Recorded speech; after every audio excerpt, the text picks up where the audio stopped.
ایک ایسی ماں کی کہانی جسے محل سے نکال دیا گیا، جس نے جنم دیا خدا داد کو، جس میں چھپی ہے سازش، اندھیرا اور ایک ناقابل یقین انجام۔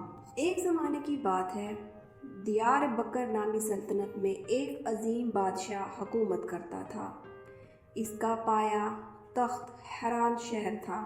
وہ بادشاہ نہایت نیک سیرت، انصاف پسند، رعایا کا ہمدرد اور ہر خوبی سے مالا مال تھا۔ اللہ تعالیٰ نے اسے ہر نعمت سے نوازا تھا۔ دولت، عزت، حکومت، عقل، علم، سب کچھ عطا کیا تھا، سوائے ایک چیز کے، اولاد۔ اس کی کئی خوبصورت بیویاں اور حرم میں بے شمار کنیزیں تھیں، مگر کسی سے بھی اسے اولاد نہ ہوئی۔ یہ محرومی اس کے دل کو بہت دکھ دیتی تھی، چنانچہ وہ دن رات اللہ سے دعائیں مانگتا، سجدوں میں گر جاتا اور اولاد کے لیے گریہ وزاری کرتا۔ ایک رات خواب میں اس کے سامنے ایک نورانی چہرے والا بزرگ آیا۔ اس نے بادشاہ سے کہا، اے خدا کے بندے، تیری دعائیں سنی گئی۔ کل صبح نماز فجر پڑھ کر 2 رکعت نفل ادا کرو، پھر اپنے محل کے باغبان اعلیٰ کے پاس جاؤ اور اس سے ایک انار مانگو، اس کے جتنے دانے چاہو کھاؤ، پھر دوبارہ 2 رکعت پڑھو اور اللہ سے دعا مانگو، رب کریم تجھ پر اپنی رحمتیں نازل کرے گا۔ بادشاہ صبح اٹھتے ہی اللہ کا شکر ادا کرتا ہوا باغ میں گیا، انار لیا اور اس کے 50 دانے کھائے، یعنی اپنی ہر بیوی کے لیے ایک دانہ۔ چند دن بعد سب بیویوں نے حمل کی علامتیں دکھائی، سوائے فیروزہ نامی بیوی کے۔ بادشاہ کو یہ دیکھ کر بہت غصہ آیا۔ وہ کہنے لگا، اللہ کو یہ عورت ناپسند ہے، اس لیے اسے ماں بننے کا حق نہیں ملا، شاید وہ بدبخت ہے۔ وہ اسے قتل کر دینا چاہتا تھا، مگر وزیر اعظم نے اسے سمجھایا، جائے پناہ ممکن ہے فیروزہ حاملہ ہو اور ابھی کوئی ظاہری علامت نہ ہو، جیسا کہ بعض عورتوں کے ساتھ ہوتا ہے۔ اگر آپ نے اسے قتل کر دیا تو ممکن ہے آپ اپنے ہی بیٹے کو مار دیں۔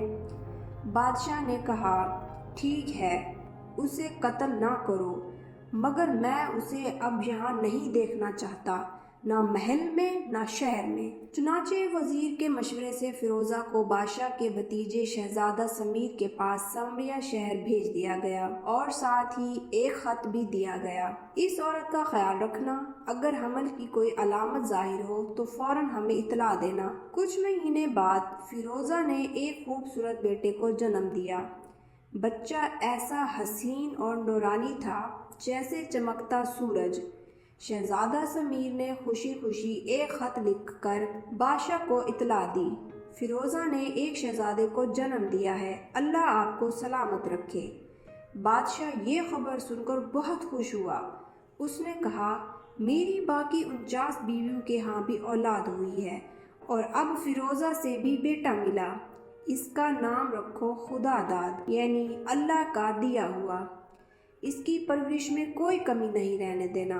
جب خدا داد بڑا ہوا تو اسے گھڑ سواری، تیر اندازی، جنگی فنون اور بادشاہوں کے لائق ہر علم سکھایا گیا۔ ایک دن اس نے اپنی ماں فیروزہ سے کہا، میرے والد بادشاہ حران کے کئی دشمن ہیں اور مجھے حیرت ہے کہ انہوں نے اب تک مجھے نہیں بلایا۔ فیروزہ نے نرم لہجے میں جواب دیا، بیٹے، تیرا جانا مجھے گوارا نہیں۔ فیروزہ کی بات سننے کے بعد خدا داد نے نرمی مگر پرعزم لہجے میں جواب دیا، اے میری ماں، اب میرے دل میں قرار نہیں، میرے دل میں اپنے والد سلطان حران کی زیارت کی ایسی تڑپ ہے کہ اگر ان سے مل نہ پایا، ان کے قدم نہ چومے تو یقیناً میری جان چلی جائے گی۔ میں ان کے دربار میں ایک اجنبی کے طور پر جاؤں گا، انہیں نہیں بتاؤں گا کہ میں ان کا بیٹا ہوں، میں ایک عام سپاہی یا مزدور کی طرح ان کی خدمت کروں گا، اتنے اخلاص، وفاداری اور جان افشانی سے کہ جب وہ جانیں گے کہ میں دراصل ان کا اپنا بیٹا ہوں تو وہ خود ہی مجھ پر مہربان ہو جائیں گے۔ مگر شہزادہ سمیر بھی اسے روکنے پر مصر تھا۔ وہ خدا داد کو جانے سے باز رکھنا چاہتا تھا۔ پھر ایک دن اچانک خدا داد نے شکار پر جانے کا بہانہ بنایا اور سامریہ شہر سے روانہ ہو گیا۔ وہ ایک نہایت خوبصورت سفید گھوڑے پر سوار ہوا۔ اس شان و شوکت سے اپنے چند دوستوں کے ہمراہ وہ شہر حران جا پہنچا۔ موقع ملنے پر وہ شاہی دربار میں داخل ہوا اور ادب سے بادشاہ کو سلام کیا۔ سلطان نے جب اس کی حسن وقار اور شرافت کو دیکھا یا شاید دل کے کسی گوشے میں باپ کی محبت جاگ اٹھی تو اس نے محبت سے سلام کا جواب دیا اور اسے اپنے قریب بلا کر پوچھا، اے جوان، تم کون ہو؟ تمہارا نام اور نسب کیا ہے؟ خدا داد نے ادب سے جھک کر کہا، جائے پناہ، میں قاہرہ کے ایک امیر کا بیٹا ہوں۔ مجھے سفر کا شوق تھا، سو میں مختلف علاقوں سے ہوتا ہوا یہاں پہنچا ہوں۔ سنا ہے آپ کو بہادروں کی ضرورت ہے، اس لیے میں حاضر ہوں کہ اپنی بہادری اور خدمت پیش کر سکوں۔ سلطان کو خدا داد کی بات بہت پسند آئی۔ اس کی دلیری اور سلیقہ مندی دیکھ کر وہ خوش ہو گیا اور فوراً اسے اپنی فوج میں ایک افسر مقرر کر دیا۔ خدا داد نے بڑی محنت، عقل اور دل سے کام کیا۔ وہ فوجیوں کی تربیت میں ہم وقت مشغول رہتا۔ اس کی بہادری، خوش اخلاقی اور عدل کی بدولت جلد ہی سپاہی بھی اس سے محبت کرنے لگے اور افسران بھی اس کی عزت کرنے لگے۔ فوج میں نظم و ضبط، ہتھیاروں کی ترتیب، ساز و سامان، ہر چیز اس نے اس قدر عمدگی سے سنبھالی کہ سلطان نے جب خود معائنہ کیا تو خوش ہو کر اسے فوج کا سپہ سالار بنا دیا اور ساتھ ہی وہ سلطان کا قریبی معتمد بھی بن گیا۔ لیکن یہ سب خدا داد کے 49 ستیلے بھائیوں کو بہت برا لگا۔ جب وہ دیکھنے لگے کہ ان کی اہمیت کم ہو گئی ہے اور خدا داد کی عزت بڑھ گئی ہے تو ان کے دلوں میں حسد اور جلن کی آگ بھڑک اٹھی۔ ایک دن وہ سب بھائی آپس میں مشورہ کرنے لگے، یہ کیا ماجرا ہے؟ ہمارے باپ نے ایک اجنبی کو نہ صرف اپنا مصاحب بنایا بلکہ ہم سب پر اس کو حاکم بھی بنا دیا۔ اب ہم کچھ بھی اس کی اجازت کے بغیر نہیں کر سکتے، یہ تو ہماری توہین ہے۔ ایک بھائی بولا، چلو اس سے کسی سنسان جگہ لے جا کر قتل کر دیتے ہیں۔ دوسرا بولا، نہیں، اگر ہم اسے قتل کریں گے تو بات چھپ نہیں سکے گی اور سلطان ہمارا دشمن بن جائے گا، اس کا غصہ ہمیں برباد کر دے گا۔ چنانچہ وہ سب ایک ساتھ خدا داد کے پاس آئے اور بڑے ادب سے کہنے لگے، اے محترم سردار، ہم تھوڑا سا وقت شکار یا سیر کے لیے باہر جانا چاہتے ہیں، شام تک لوٹ آئیں گے۔ خدا داد ان کے جھانسے میں آ گیا اور اجازت دے دی، مگر وہ سب بھائی گئے تو گئے، واپس نہ آئے۔ نہ وہ اس شام لوٹے نہ اگلے دن۔ تیسرے دن سلطان کو جب معلوم ہوا کہ اس کے بیٹے نظر نہیں آ رہے تو اس نے خدا داد سے پوچھا، میرے بیٹے کہاں ہیں؟ ان کا کچھ پتہ کیوں نہیں؟ خدا داد نے ادب سے جواب دیا، جائے پناہ، 3 دن پہلے انہوں نے مجھ سے اجازت لی تھی کہ شکار پر جائیں گے اور اب تک واپس نہیں لوٹے۔ یہ سن کر بادشاہ کو سخت تشویش ہوئی۔ دن گزرتے گئے مگر شہزادے نہ آئے۔ سلطان کا دل بے چین ہو گیا اور غصے میں خدا داد کو بلوا کر گرا کر بولا، اے لاپرواہ اجنبی، تجھ میں اتنی جرأت کیسے ہوئی کہ تو میرے بیٹوں کو شکار پر جانے دے اور خود ان کے ساتھ نہ گیا؟ اب جا، انہیں ڈھونڈ کر واپس لا، اگر نہ لایا تو جان سے ہاتھ دھونا پڑے گا۔ خدا داد کو یہ سن کر بہت صدمہ ہوا، مگر اس نے فوراً اپنا سامان تیار کیا، گھوڑے پر سوار ہوا اور اپنے بھائیوں کی تلاش میں نکل پڑا، جیسے کوئی چرواہا اپنی کھوئی ہوئی بکریوں کو جنگلوں میں ڈھونڈتا ہے۔ وہ شہر شہر، بیابان بیابان گھومتا رہا۔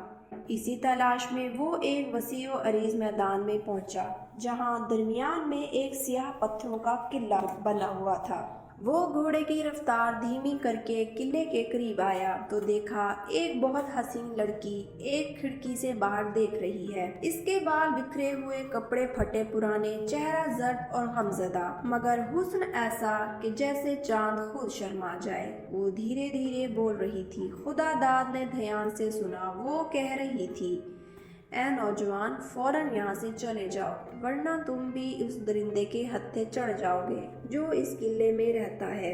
ایک آدم خور حبشی یہاں کا مالک ہے، وہ جو بھی مسافر اس میدان میں آ نکلے اسے قید کر لیتا ہے اور پھر کسی تنگ کوٹھری میں ڈال کر گوشت کھانے کے لیے رکھ چھوڑتا ہے۔ خدا داد نے پوچھا، اے حسینہ، تم کون ہو اور کہاں سے آئی ہو؟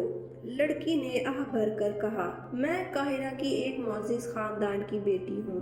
میں بغداد جا رہی تھی کہ یہ حبشی راہزن راستے میں آ گیا، میرے تمام خادموں کو قتل کر دیا اور مجھے اغوا کر کے اس قلعے میں قید کر دیا۔